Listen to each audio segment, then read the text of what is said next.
우리가 채권자, 채무자 이런 표현을 쓰잖아요. 요게 저도 이제 변호사 초반에는 저도 좀 용어가 신청인, 비신청인, 또 채권자, 채무자 이런 용어들이 잘 좀 낯설어 가지고 좀 이해가 잘 안 됐었는데, 자, 한번 보시면 만약에 이 사건에서 이제 가압류 사건 같은 경우는 가압류 사건에서 가압류를 신청한 사람은 신청인이 되죠. 그 다음에 그 상대방은 피신청인이 될 거 아니겠습니까? 자, 그런데 이게 가압류 결정에 대한 이의를 한다라고 하면은, 이의를 한다 그러면은 이의를 신청한 사람이 상대방, 반대편, 상대방이 이번엔 신청인이 되고, 또 이 사건의 그 상대방은 피신청인이 되잖아요. 그러니까 가압류를 건 사람, 이 피신청인이 되어버리는 거예요.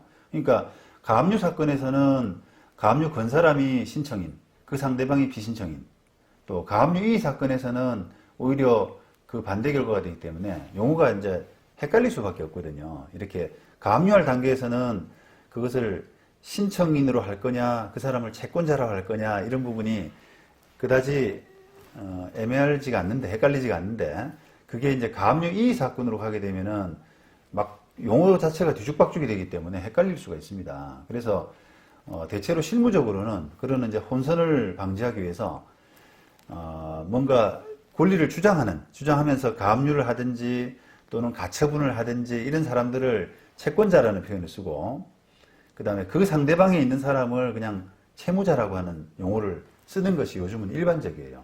그래야만 이 사건 또는 취소 사건 이런 사건에서 이제 헷갈리지가 않는 그런 게 되는 거죠.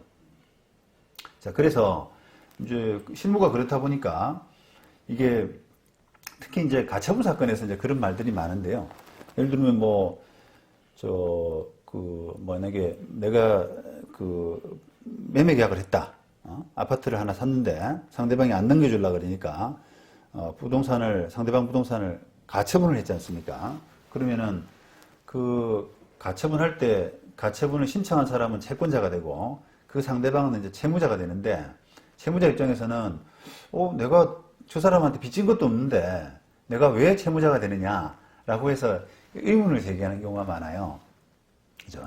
근데 이제 그런 오해는 결국은 그 채권 채무 관계라는 것을 단순히 이제 금전 관계, 돈을 주고받는, 돈을 받아야 될 사람과 줘야 될 사람, 이런 이제 금전 관계로서 국한하기 때문에 그런 이제 좀 착각이 생기는데, 이 소송에서 재판에서 채권자, 채무자라고 하는 것은 권리를 주장하는 사람, 금전 채권이든 아니면 이전 등기 청구권이든 간에 그런 권리를 주장하는 사람의 지위에 있는 사람을 채권자라고 하고, 그 다음에 그 상대방을 채무자라고 하는 거기 때문에 이렇게 아까처럼 가압류 사건뿐 아니라 가처분, 처분금지 가처분이라든지 또는 심지어 점유이전금지 가처분, 점유이전금지 가처분은 우리가 명도 청구권이잖아요.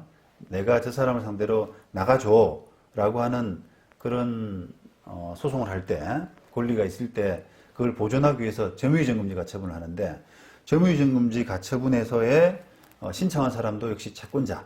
왜냐하면 그 사람은 명도 청구권이라고 하는, 명도 채권이라고 하는 채권이 있기 때문에 그런 채권자라는 용어를 쓰게 됩니다. 그래서 여러분들이 그렇게 조금 실무에 익숙해지시는 게 좋을 거예요.